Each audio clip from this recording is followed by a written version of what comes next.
Welcome to Speaking History, friends.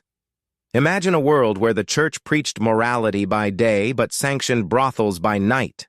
A time when kings and clergy, the supposed gatekeepers of virtue, were the very ones profiting from an industry that thrived in the shadows of medieval cities. Yes, prostitution wasn't just tolerated, it was legalized, regulated, and even taxed. From the bustling streets of London to the grand avenues of Paris, brothels operated openly, often with the government's stamp of approval. But why? Why did a society built on strict religious principles allow and even encourage an industry deemed sinful? Was it about controlling morality, or was there something far darker lurking beneath the surface? In this series, we'll uncover the shocking truth about medieval brothels, their origins, the brutal lives of prostitutes, and the unexpected role of the church and state in keeping this industry alive. Get ready to step into a world of hypocrisy, power, and survival, where vice wasn't just ignored, it was business. Let's begin. Origins of legalized prostitution. The Middle Ages were a time of contradictions, where faith ruled the minds of the people, yet sin was woven into the fabric of society. Prostitution, despite being condemned by religious authorities, was not just tolerated, but legally recognized. But how did this happen? The roots of legalized prostitution in medieval Europe trace back to ancient times. The Greeks and Romans had already normalized it, integrating brothels into their economies. When the Roman Empire collapsed, the Christian Church initially tried to suppress the practice, condemning it as a grave sin. But soon a harsh reality set in. Banning prostitution entirely wasn't just impossible, it was impractical. By the 12th century, authorities realized that outlawing the trade only pushed it underground, leading to more crime and disorder. Instead of eradicating it, they decided to control it. Laws were introduced that permitted brothels to operate under strict regulations, often in designated areas of cities. The reasoning? It was believed that allowing men to satisfy their desires in a controlled environment would prevent greater evils like sexual violence or adultery with noblewomen. Even the church, despite its moral teachings, turned a blind eye. Some theologians argued that prostitution was a necessary evil, a lesser sin that prevented greater corruption in society. Religious leaders like St. Augustine even suggested that removing prostitution from society would be like draining the sewers. It might seem ideal, but the filth would spill over into the streets. Kings and city officials took advantage of this mindset. They realized that instead of fighting prostitution, they could profit from it. By legalizing and taxing brothels, they not only controlled their spread, but also filled their treasuries. In some cities, brothels were even government-owned, with strict rules about who could work there and who could visit. Legalizing prostitution wasn't about morality. It was about power, control, and money. The authorities claimed they were protecting society, but in reality, they were simply ensuring that the trade remained profitable for the ruling class. But how exactly did these medieval brothels function? What rules did they have? And what was life like for the women trapped inside them? That's what we'll uncover in the next part. The functioning of medieval brothels. Once prostitution was legalized in medieval Europe, brothels became a structured, state-controlled industry. But don't mistake this for progress. These establishments weren't glamorous or empowering. They were grim, exploitative, and often nothing more than glorified prisons for the women trapped inside. Most major cities had designated red light districts, carefully placed away from noble households and religious institutions. These areas were heavily monitored, with strict laws governing how brothels could operate. In some places, they were even run by local governments, meaning city officials directly profited from the industry. Brothels themselves ranged from filthy, overcrowded establishments catering to the lower classes to high-end houses of pleasure where wealthy merchants and knights indulged. The rules inside were clear. Women couldn't leave without permission. They had to pay a portion of their earnings to the brothel owner, and they were subjected to routine inspections, sometimes by local authorities, to ensure they remained fit for work. But who were these women? Many were victims of poverty, war, or abandonment. Some were sold into prostitution by their own families, while others were widows or orphans with no other means of survival. Once inside, escape was nearly impossible. Some cities had laws restricting prostitutes from wearing certain colors, forcing them to live on the outskirts of town, or even branding them to ensure they could never return to a respectable life. Clients, on the other hand, faced little to no consequences. Knights, merchants, and even clergymen frequented brothels without fear of judgment. In fact, in some cities, visiting a brothel was seen as a rite of passage for young men. The hypocrisy was undeniable. While women bore the full weight of shame and exploitation, the men who sustained the industry walked away untouched. Brothels weren't just about business. They were a tool for control. Authorities claimed they were regulating vice, but in reality, they were ensuring that the powerless remained trapped while the powerful profited. But what about the women themselves? How did they survive in such a brutal environment? And what happened when they tried to leave? In the next part, we'll uncover the heartbreaking reality of their lives. The lives of prostitutes. For the women trapped in medieval brothels, life was a relentless cycle of exploitation, misery, and survival. Society labeled them as sinners, yet it was the same society that forced them into this life. Whether they entered by desperation, coercion, or sheer lack of options, one thing was certain: leaving was nearly impossible.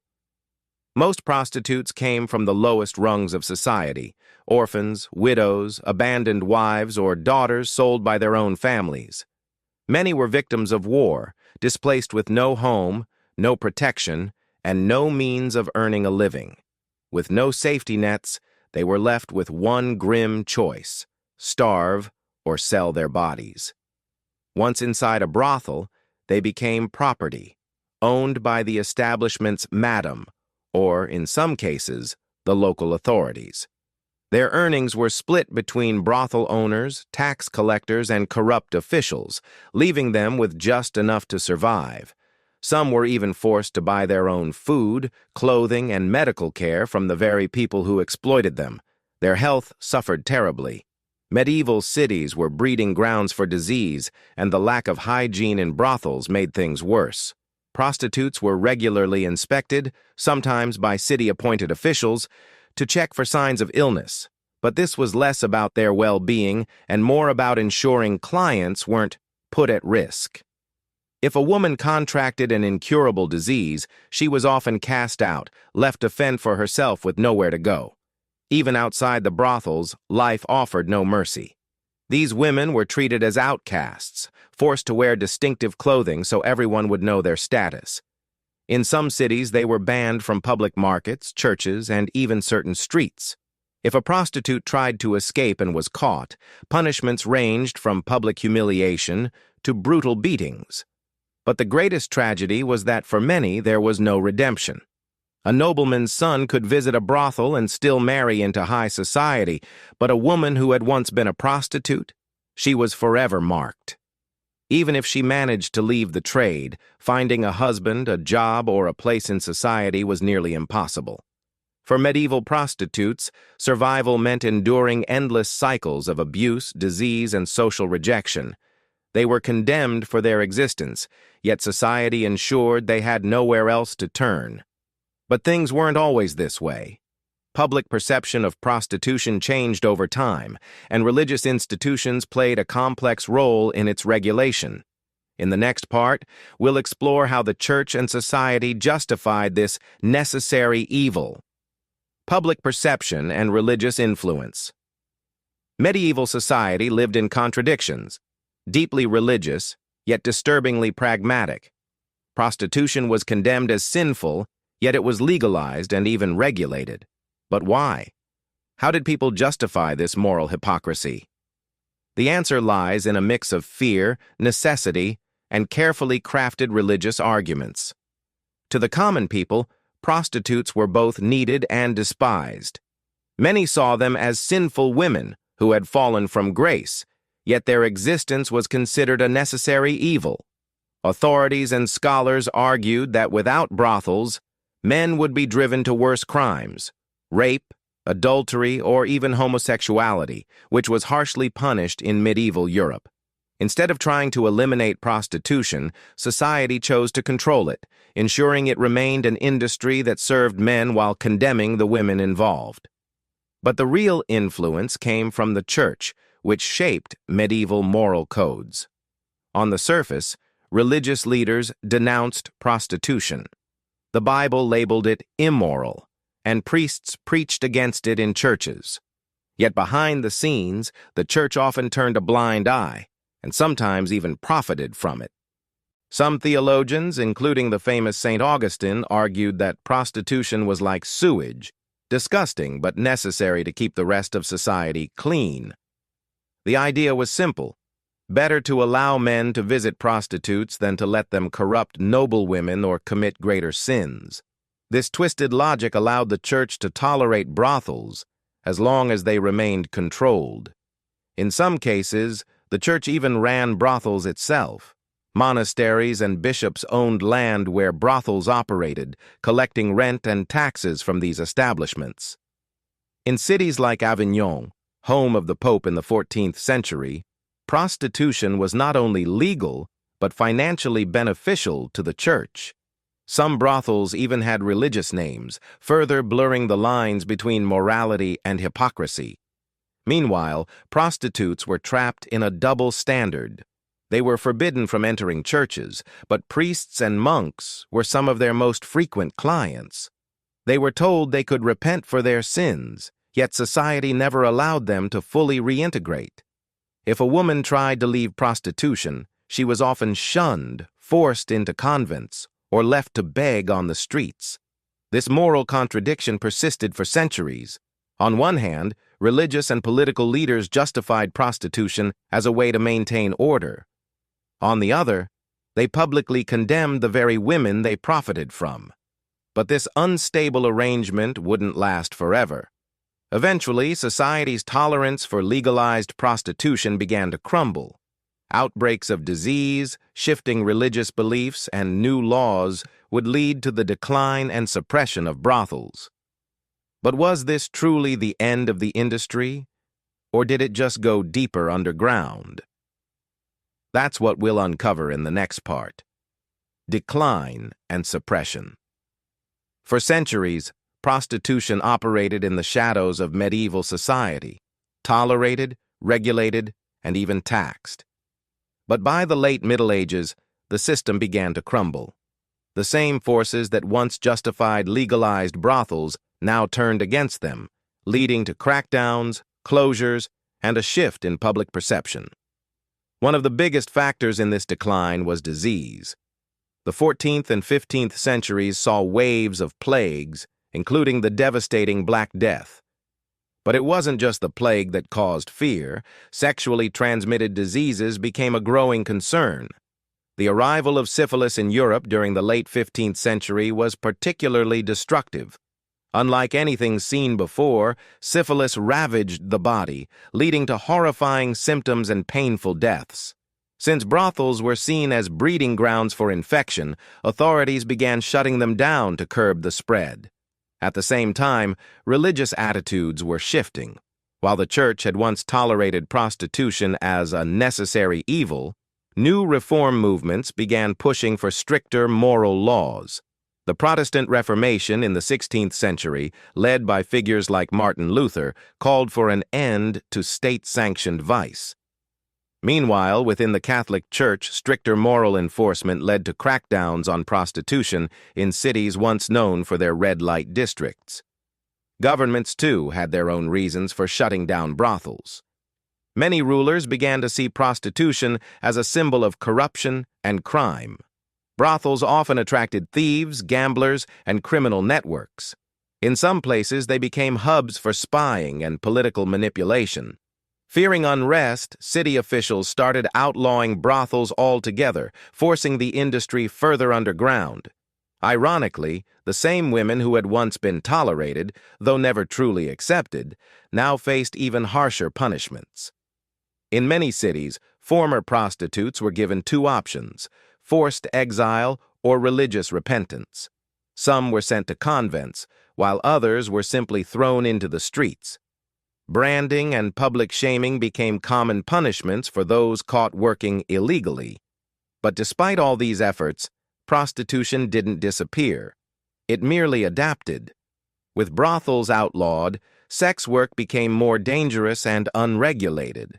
Women who once had at least some protection in licensed brothels were now at the mercy of pimps and criminal syndicates. The suppression of prostitution didn't end exploitation. It just made it harder to control. By the early modern period, the romanticized image of medieval brothels had faded. What was once an openly discussed, state-controlled institution had now become a hidden underground world. But one question remains: was this change for the better, or did it only make things worse? In our final part, we'll reflect on the lasting impact of medieval brothels and how history continues to shape modern debates on the world's oldest profession. Conclusion: the story of medieval brothels is a tale of contradiction, where morality clashed with necessity and where society found ways to justify what it publicly condemned.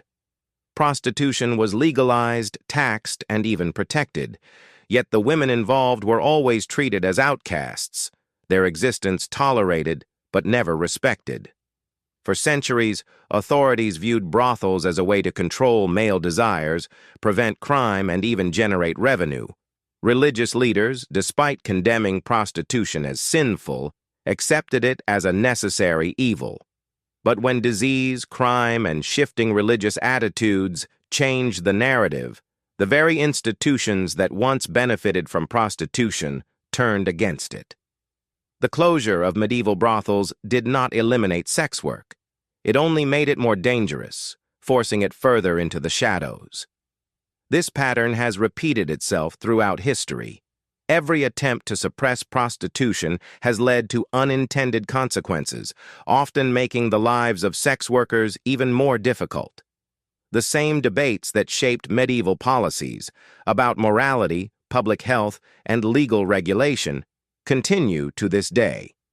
So, was the legalization of prostitution in the Middle Ages a sign of pragmatism or hypocrisy? Did shutting down brothels truly serve society? Or did it simply push the industry into a darker, more exploitative world? The answers aren't simple, but one thing is clear. History has a way of repeating itself, and the struggle between control and freedom, morality and necessity, continues even in the modern world. What are your thoughts? Let us know in the comments. If you found this deep dive into history interesting, don't forget to like, share, and subscribe for more eye-opening stories from the past.